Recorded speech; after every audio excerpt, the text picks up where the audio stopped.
Okay, so for our next talks this morning, we have two speakers on the evolution of soybean production. So Horst Bohner is the provincial soybean specialist in Ontario, and he's been working in that position since 2001. He collaborates with producers and other researchers to address soybean production issues. And his responsibilities include field research, validating production techniques, and providing leading edge information to Ontario growers. Horst is the past chair of the Ontario Oil and Protein Seed Crop Committee and the OMAFRA representative for the Heartland Regional Soil and Crop Improvement Association. And he'll be joined by Dennis Lange, who's the provincial pulse and soybean specialist with Manitoba Agriculture. He's been in the department since 2011 and has been involved in the pulse and soybean industry for the last 27 years, working with soybeans, peas, dry beans, and various other pulses. Dennis is also an avid photographer and enjoys to listen to vinyl. His collection is greater than his Hawaiian shirt collection. Dennis is also known for his collection of almost 170 Hawaiian shirts and counting. And Dennis started my Hawaiian shirt collection today. And I don't know about Horst, but he may have started his collection as well today. Okay. So Good morning. It's a real pleasure to be with you. I want to thank you for the invitation. And I hope you're proud of the industry that you're part of. I think it's an honorable thing to produce food for people. And so often, you know, it's a real pleasure to come to a conference like this because of the optimism. And that's a really great thing. So I don't know about you, but growing up, if you were invited out to someone else's house for supper, and let's say you didn't like the food that much, you know, as a kid that happens. Well, I don't know about you, but where I grew up, you ate it anyway, right? And you kind of pretended you liked it. And then at the end, you said, thank you very much, right? That's kind of how it was. And that's good. So Dennis, I like my new shirt very much. Thank you for making me wear it in front of everyone. Appreciate that. Appreciate that, Dennis. Anyway, it's all good fun. I've known Dennis for a number of years, and the way we're going to do this is I'll give you just a few thoughts about the Ontario soybean industry, and then we'll drive it home more for you folks through Dennis's talk about the Manitoba situation. And I think fundamentally, I personally am very excited about where we're going in terms of our production. And there's basically one fundamental thing that's very different today than it was 20 or 30 years ago in production. And that's what gives me a lot of hope. And of course, I'm just going to turn this on, I think. There we go.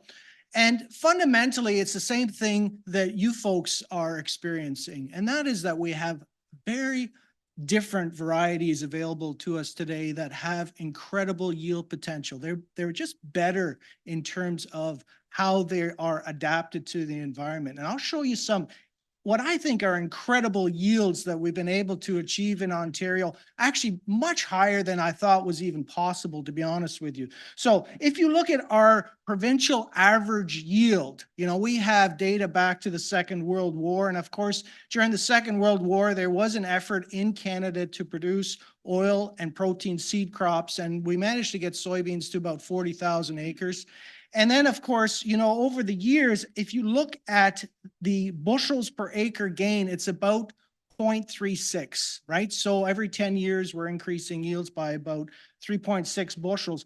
90% of that, of course, is straight genetic gain, right? So roughly, if I had to try to divide it up in terms of where farmers or agronomic practices come into play, I think it's about 10%. And we have some evidence for that number. Okay, so what kind of year do we have in 2023? The best year we've ever had, 53 bushels in Ontario. Lots of problems, but still the best year we've ever had. Now, our earliest recorded soybean growth in Ontario goes back to the 1880s, and the yield then was 15 bushels, right?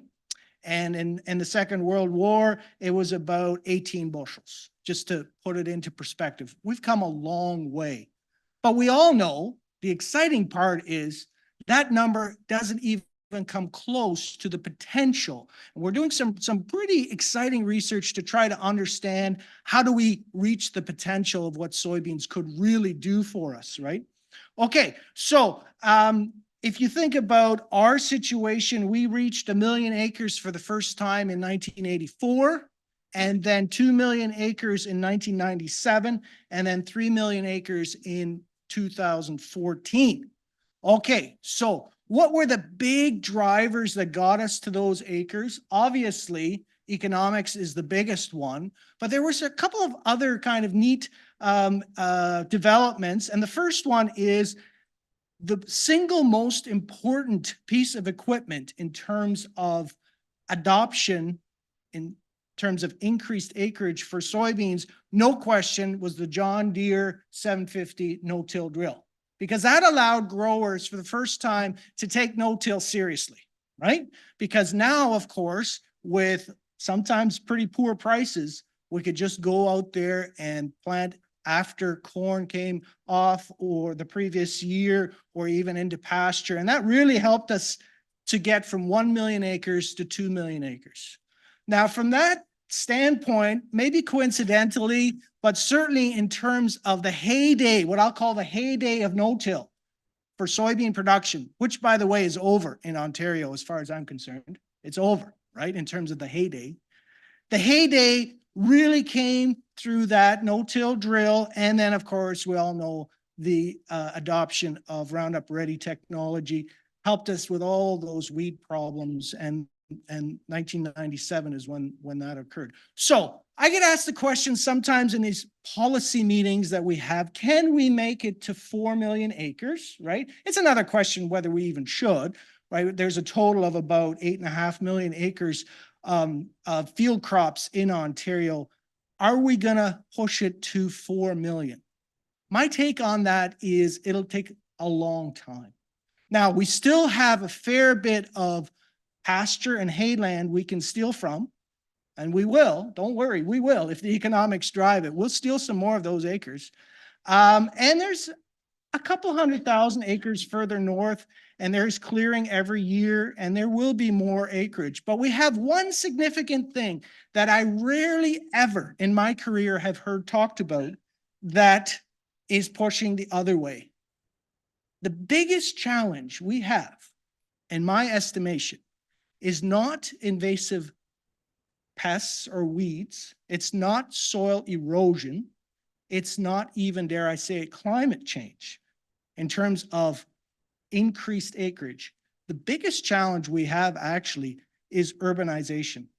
Since I've started in my career in 2001, we've lost over 1.5 million acres of productive farmland to urbanization. And of course, one of the reasons we don't talk about it is because there's no easy answer. we need houses, right?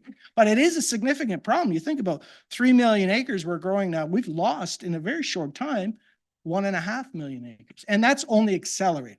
Anyway, so it's all a positive story in terms of overall yield, lots of challenges, but we're going the right direction.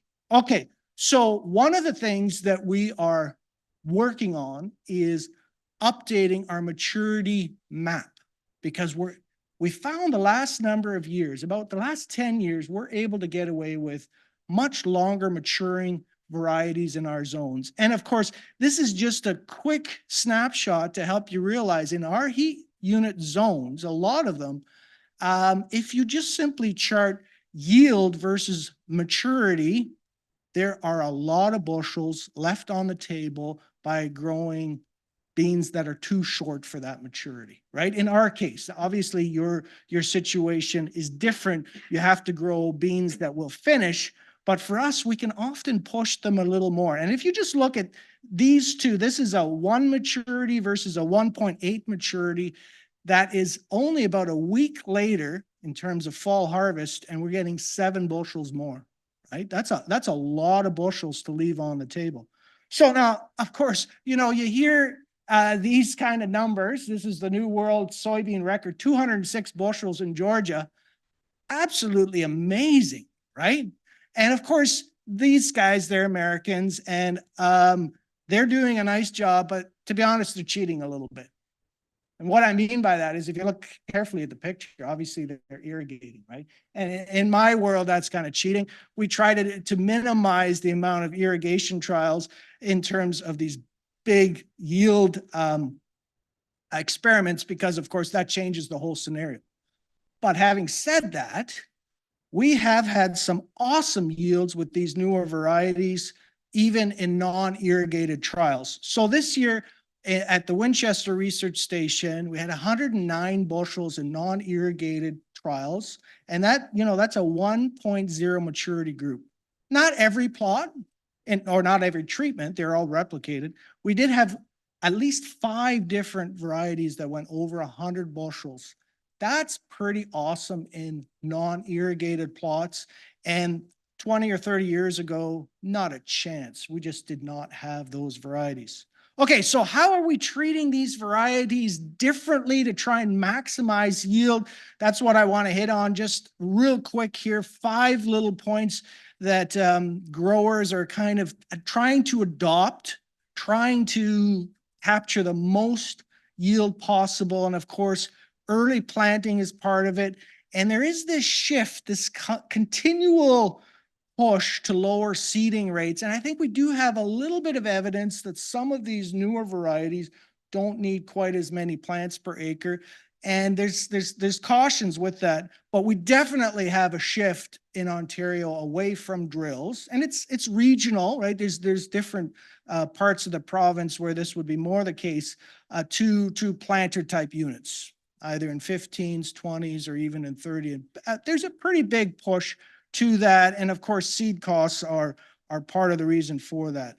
Now, here's just, I wanted to throw just a little snapshot of some data. Not that this is the whole story, but this is kind of some new information in terms of trials. So from 2023, do we have evidence that this idea of, planting early really comes to the table? And it doesn't always, but this is the part that excites us. Sometimes it really comes to the table.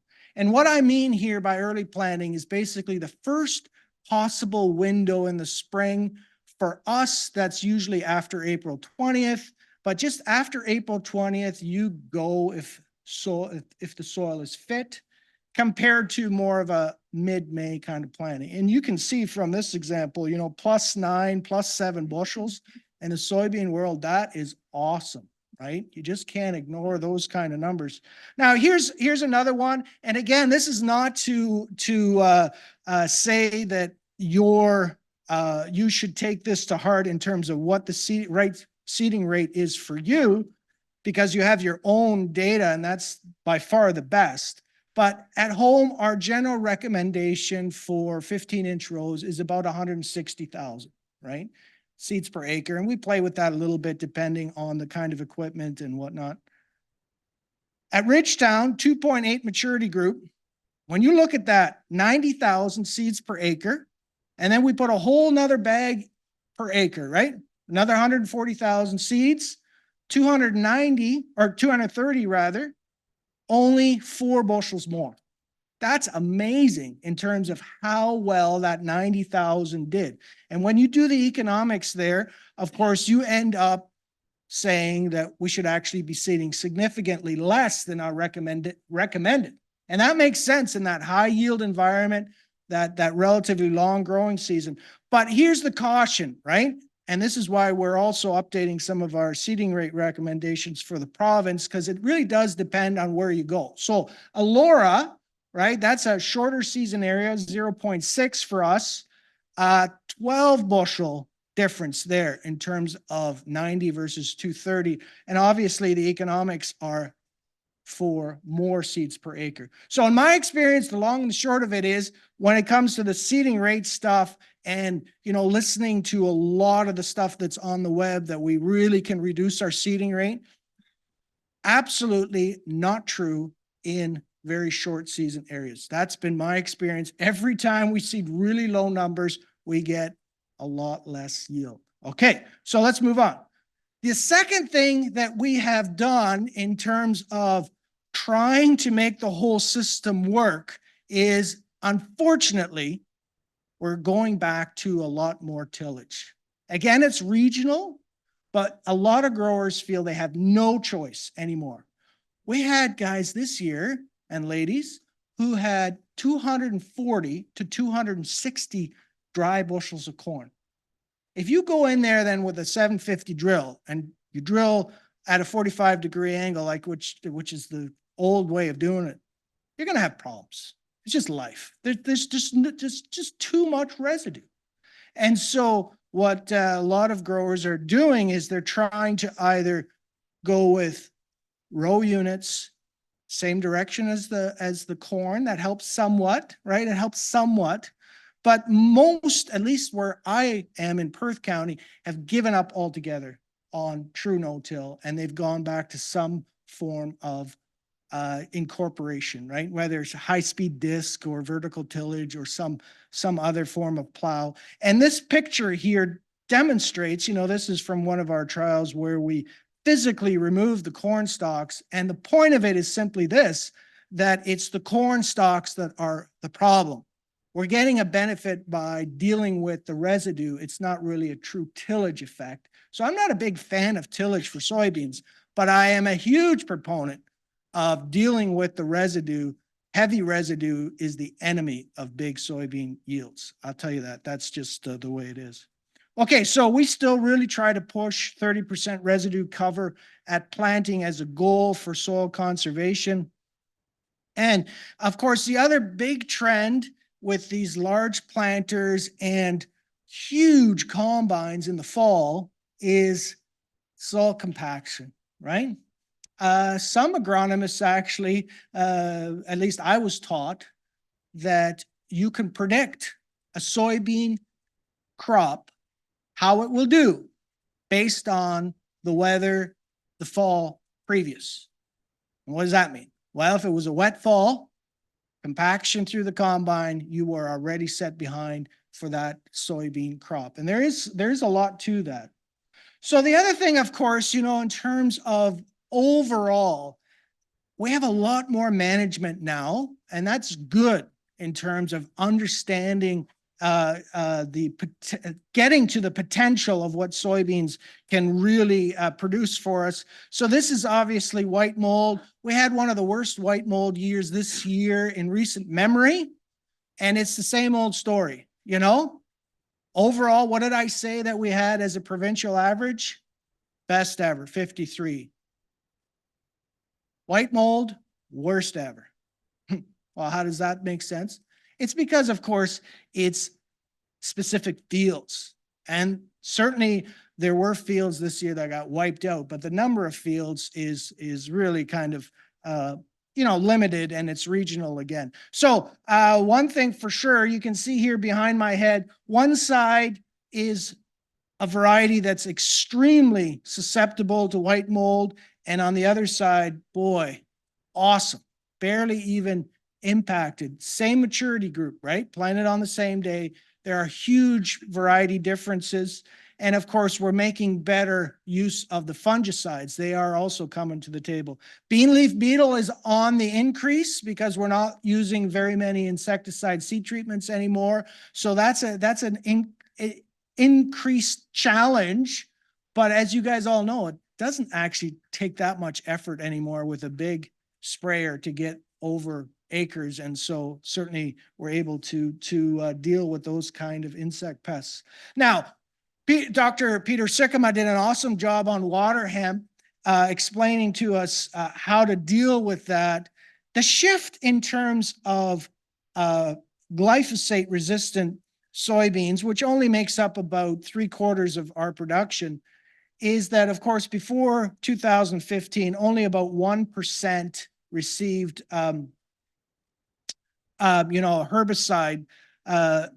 What I'm trying to say now is that close to 30% of soybean acres receive a pre-emergent herbicide. And back then, there were essentially none, right? And I'm talking about glyphosate-resistant beans here, obviously. Okay, and so the other part of that now is that close to 60% of post applications get another mode of action, which obviously, makes sense. And when we first started, we were just spraying Roundup once. So this is from Mike Cobra, our weed specialist. He shared this with me. And I think it's helpful. In 2005, those were the 5 weeds that caused us the biggest reef.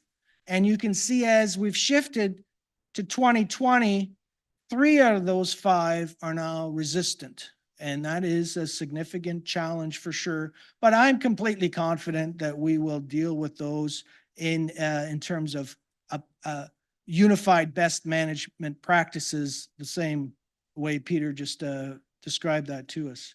Now, in terms of one pass, does it still pay? Absolutely. We can get away with one pass if the weed pressure is low and the weeds that you're dealing with are later emergers. You can do that. It still works. But for most of us, it's a 2-pass system now. And of course, if the weeds are emerging over that longer period, that's what makes sense. So the final thing here before we turn it over to Dennis, that I think we've really stepped it up a notch. And I have this theory, and we have pretty good proof now that it's true, that the fundamental difference between a 50 bushel crop and a 100 bushel crop is 2 things: water holding capacity and nutrients, right? You got to feed those beans nutrients in the plant at the right time. And of course, this is potassium deficiency. We all know that potassium deficiency is absolutely brutal on soybeans. But here's something that I didn't know. For 10 years, we've been doing sulfur trials and have had very low to 0 response. Like we have over 40 trials now on loam, clay loam, and the average response is 1 bushel per acre. Like it's disappointing with sulfur. But I learned something this year, not on sandy soils. And we had a lot of rain, but this was from Mazek Seeds put out this trial. I went to look at it, couldn't believe it. Total sand soils, 11 bushel response to ammonium sulfate and nitrogen on sandy soils. Awesome difference. You could pick out from the road all those plots. So there were a few trials like that on sandy soils again, right?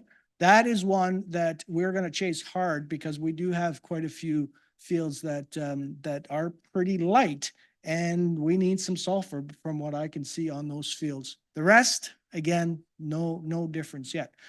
Dennis, you're up. Yep.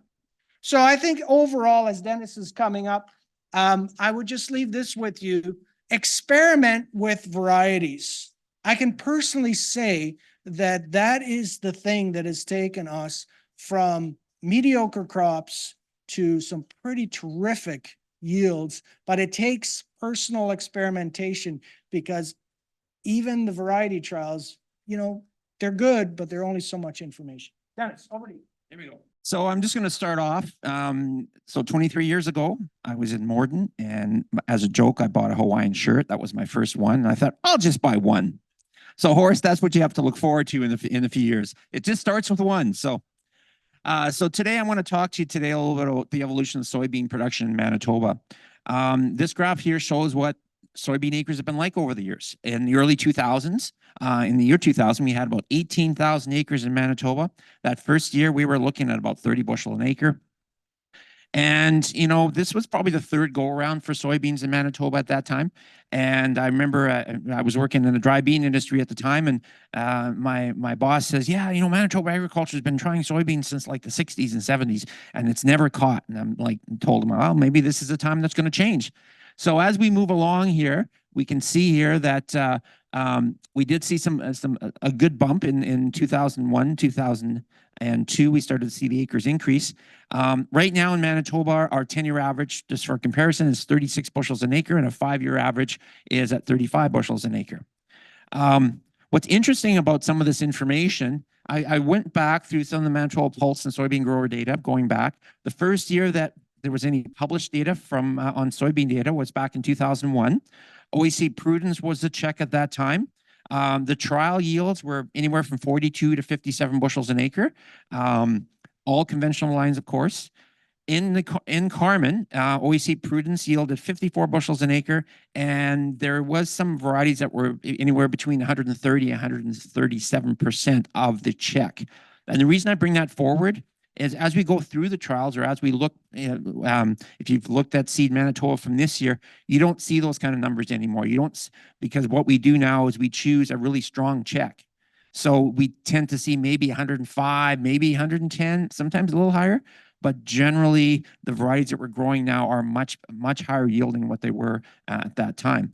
When those first years started, variety test sites were at Morden, Carman, Morris, Winnipeg, Stonewall, and Treherne. So again, this is just shows you here some of the varieties that we were growing. What is interesting with the trials, and this is because I do put together the trials for the guide. This first year, all the varieties were listed alphabetically. They weren't listed by base maturity, because I think we're trying to figure a lot of that out, where these varieties are going to sit. They weren't listed by company maturity grouping either. They were just listed alphabetically. So it was a little different than the way we list it now. Now we list it based on maturity grouping. 2002 was the first year that we started to see Roundup Ready soybeans being tested. We had 4 varieties tested at that time. DeKalb 005-51 Primo, and another DeKalb variety that was a longer season one, and an experimental line.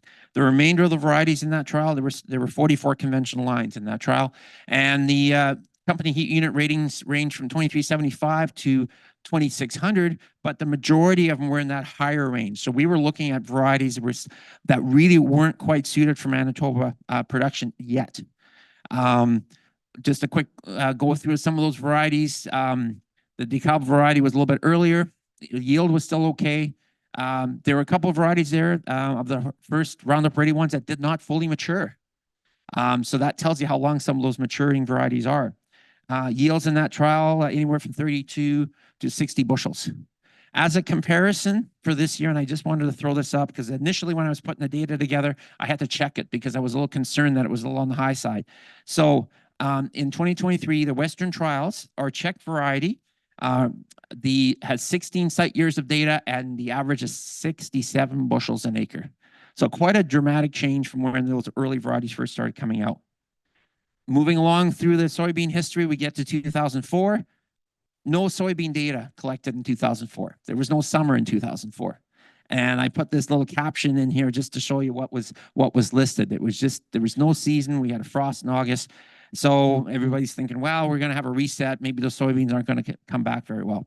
But in the following year, it was the first year they actually broke out the soybeans between Roundup Ready and conventional. We had enough Roundup Ready trials to go with separate trials. 36 lines of Roundup Ready beans and 32 of the conventionals.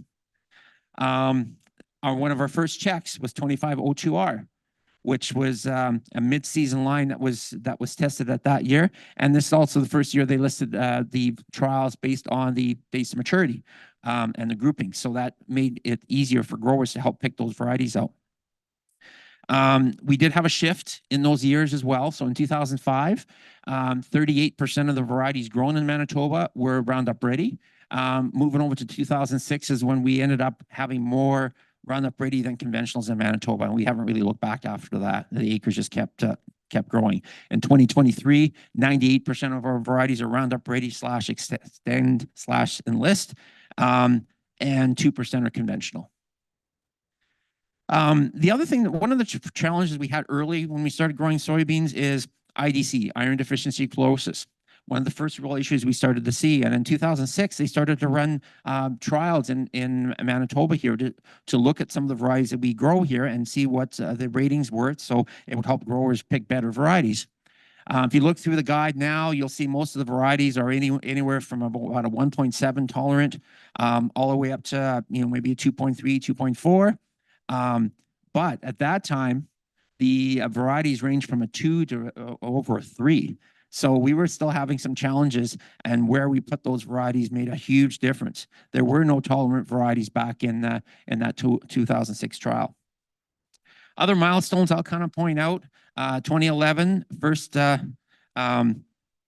we had our first Roundup Ready 2s tested in our trials. 2012, first commercially Roundup Ready 2s grown. 2013, we had a milestone 1 million acres. And Horst had mentioned about the white mold issue. That year, we did have some significant white mold in the Northwest and in the South. But we also broke a provincial record at 39 bushels an acre. So rain makes beans. Moving forward to 2016, 42 bushels an acre. Lots of rain that summer. That made the crop there. And 2022, we broke another provincial record at 45. This year, I'm thinking we're probably going to be in that 34 range. But what we also did discover in 2017, 18, 19, and 21 is you don't have rain, you don't get good yields. You don't get those big yields. And we saw the acres start to drop off from 2017. So right now we're sitting at about 1.5 million acres. This next slide is kind of just a snapshot of the first one. As you noticed, I started in 2012, my first full season. Just look how the yields increased after I started. With that being said, the yields have improved, but when we get those low numbers, it's always typically been dry years. That's what's been the limiting factor. When I first started this job, everyone is focused on maturity, but since then we've had varieties that are more suited for our growing conditions. And with that, one of the things I like to do every year is I look at the breakdown of soybeans and how they've moved through the province of Manitoba. So when I talk Western and Northern and Eastern, that'll give you a prelude to the next slide here. Eastern is anywhere from about Morden all the way up to Portage and across, including Bohner and Stonewall. That would be what I consider Eastern or traditional area. The rest of Manitoba would be the Western and Northern regions. So what's interesting here, in 2011, we only had 5% of the acres. So 5% of that 580,000 acres that were in the western part of the province. And as we move forward, we started to see those yellow bars start to increase. And when we get up to 2017, or I guess, yeah, 2016, 2017, we started to see that level out. And we actually had one year where there was actually more acres in 2016, just look at the graph here, 2016, 55% in the west and only 50% in the yeah, sorry, 45 and 55. That's what I'm looking at. So, but it was interesting to see that climb in Western Manitoba, and that a lot of that had to do with the varieties suited for those regions. Growers were picking the right varieties, varieties that were mature in those regions, and not have to worry about those beans freezing. So some of the keys, some of the challenges we've overcome, well, variety maturity was probably the biggest one. In the early years of soybean production, we were getting varieties from North Dakota and from Ontario that would kind of grow here, but really weren't suited. And then once companies started coming in, developing varieties that were suited for us, we saw more stable yields. IDC was a real concern in those early years. It still is a concern in some fields now, but we have a lot more tools for variety selection and much better varieties we can work with. We've also seen the yields improve once we got into the better genetics around the Brady 2s and the Extend. Part of that is genetics. Part of that is also weed control too. Improving your weed control will improve your yield. Yields are much more consistent within the maturity group when you're looking at those tables. If you're staying within your maturity group, it's pretty tough to make a bad decision because those varieties are generally pretty good in that same grouping. And we also see a lot more early to mid-season lines. Those first years, we saw a lot of long season lines. Even when I started in 2011, there were lots of varieties tested only in Morden and Rosebank, and they did perform very well. But we're finding now that the varieties that are coming out are much earlier, and growers are having some success in every region of the province here. Those early years, Roundup Ready soybeans were pretty easy. You go out, you seed them, you spray them twice, and then you leave them alone. But trying to do that now can get you into some trouble. As you may have known, and Peter's talked a lot about water hemp earlier today. I've been working with Kim this past year and visiting a lot of water hemp fields. We now have 20 confirmed RMs that have water hemp. It's a little scary when you're walking out there, when you're seeing those fields, but it's something we can manage. You want to be scouting your fields after the application of your product in the spring. You want to see if there's any escapes. Keep your eyes open. At one time, people would just spray it and forget about it. Now, once you spray, go back and see if you have any misses. Watch your field as it matures. Watch for those odd plants that are sticking up in the field and go and investigate what those are. Harvest time, it's pretty easy to see, but if you can find it earlier and remove it, even better. If you find it in the field, get it identified, pull them out of the field, dig them out of the field is a better option. And the one thing that was very common this year from growers that did have some issues with water hemp, the fields that we had visited, they were using Enlist soybeans, or they were using the Extend soybeans. And instead of putting that application of product on early in the season, they just sprayed with glyphosate the first time. And then all of a sudden they give us a call and you got plants, water hemp plants that are up to your knees. And now they go and spray their dicamba. That doesn't work. So you need to identify that. Glyphosate only can run you into problems. So we need that, whether it's using the dicamba and the Enlist systems, using, some of those pre's as well, when you're talking about authority, that's going to help us along the way. A few other things other challenges. So now that we've kind of gotten maturity of the varieties kind of understood and where we need to be for which varieties we want to grow. Some of the other challenges, soybean cyst nematode. First time we went out to one of the fields that had an actual, we'll say a confirmed visual symptoms, above ground symptoms. Mario, I called Mario down to the field, and he got there and he was quite excited. And he went from like this, like happy, to like this, because he just couldn't believe it. It was just so hard to believe that we could see those symptoms that severe in that field. Here you can see those lemon-shaped cysts in here. We have 5 confirmed RMs, probably more, but this is what we've had. And the arm of Thompson was the one that we actually were able to see above ground symptoms. So keep those things in mind when you're out scouting. You want to manage that, but you want to manage the SCN. You can do that by rotation to some degree, but without alternate hosts in that rotation. That's really important. So in the instance in the arm of Thompson, it was a susceptible line, or it was not a resistant line to SCN. They had dry beans in that mix. It was by a creek, so there's potentially some other sources of that pest coming in. Some equipment that was maybe brought in from other areas. Everything that was going against it. And then on top of that, it was a dry year. So the plants were under stress. And when you walked out there and saw how severe it was along the headlands, and eventually they did grid sample that field and did find a lot more in there, but it's just something you have to kind of keep an eye open for. Phytophthora root rot, that is another potential pest that we're starting to deal with a bit more now. We've had a few drier years, so it hasn't been as pronounced, but we have seen some in the falls this year in August. And as you can see with Phytophthora root rot, those leaves kind of cling onto the plant. You have that browning from the base all the way up the plant. Management, rotation, seed treatment for early season Phytophthora. Major gene resistance, which you can find in seed Manitoba. And also the other thing to consider is minor gene resistance, which is field tolerance. And I say coming soon. We are working with Manitoba Pulse soybean growers and with a lab called AS Technologies. And what they're doing actually is they're doing hydroponic work to determine what level of risk you have for a particular variety. So we've sent varieties from our trials this year, the seed that we were received in spring. What they do is they grow it out, transfer it into a hydroponic system, and which that hydroponic system is inoculated with PSOJ mixture, which eliminates all the major gene resistance, and whatever's left is your minor gene resistance. They have a susceptible check, which is a class 5. This is where the plant is severely affected, to a class 1, which is not affected whatsoever. So the first year that we did this was in 2021.